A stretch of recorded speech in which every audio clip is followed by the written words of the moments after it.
Okay, let's dive into these sources you sent over. They all center on the Royal Belum State Park. And what really strikes me is this wild contrast. On one hand, you have one of the world's oldest rainforests. Truly ancient. And for more than a decade, it's been known as the global hornbill capital. And that title, it's not just a nice slogan. I mean, Royal Belum is, as far as we know, the only place in the entire world where 10 species of hornbill live together in one forest complex. Wow. Just to give some perspective, you look at a massive area like Sarawak in Borneo, famous for its rainforests, and it only has about 8 species. And the ones in Royal Belum are Yeah. they're magnificent. We're talking about the huge rhinoceros hornbill, the great hornbill. The gardeners of the forest. Yeah, and even the wrinkled hornbill.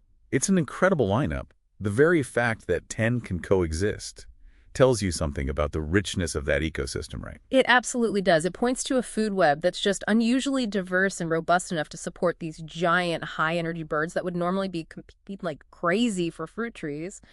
Now, the sources say that 9 of those species seem to be doing okay. Their populations look stable, at least in the areas we can actually survey. Residents, yes. They're there year-round. But there's a catch, isn't there? It's that 10th species, the migratory plain-pouched hornbill, where things get complicated. Complicated is putting it mildly. This is where the story really takes a dark turn. These birds fly in from Thailand, usually arriving sometime between late July and mid-October. Okay. And the historical data is it's alarming. Back in the 1980s, observers were recording flocks of over 3,000 birds. 6,000. Over 3,000 in a single flock. Today, current estimates are somewhere between, maybe 300 and 1,000 birds. That is a catastrophic decline. Yeah. So what's driving that? The sources point to a whole mix of threats. It's a mix, exactly. You can't just blame one thing. We're seeing logging, we're seeing cross-border poaching and trapping. But the biggest issue is along their migration route, isn't it? That's the real killer. It's the land use changes. Think of their migration route as a highway with very specific gas stations, these ancient fruiting trees. If you clear that land for a farm or a plantation, you've essentially removed the gas station. So they just run out of fuel. They starve before they even reach the safety of the park. So even if the park is pristine, it doesn't matter if the birds can't get there. Precisely. So if the migratory birds are facing these external threats, what about the residents?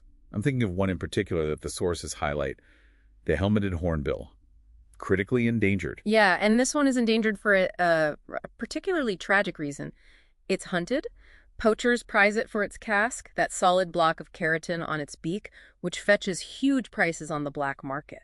And even though their numbers in Royal Belum are considered fairly well, they're still incredibly vulnerable. They are because of how they behave. Yeah. There's this one observation from a local guide. It's just incredible. He photographed around 20 helmeted hornbills all perched on the same tree. 20 in one spot. I mean, that's amazing to see. But Yeah. But it also tells a poacher exactly where to go. It makes them a concentrated, high-value target. it's a single point of failure. Yeah. That brings us to the sheer scale of this challenge. The park itself is over 117,000 hectares. It's massive. For our listeners, that's about the size of Los Angeles. But it's a dense, trackless jungle. How do you even begin to monitor an area that vast? Well, you can't. Not really. The sources are clear that resource limitations are a huge hurdle.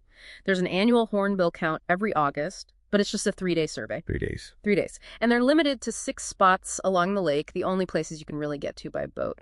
That covers maybe 10% of the accessible shoreline. Forget the deep forest. So we're making these massive conservation decisions based on a tiny, tiny sliver of data. We have to. It's all we have.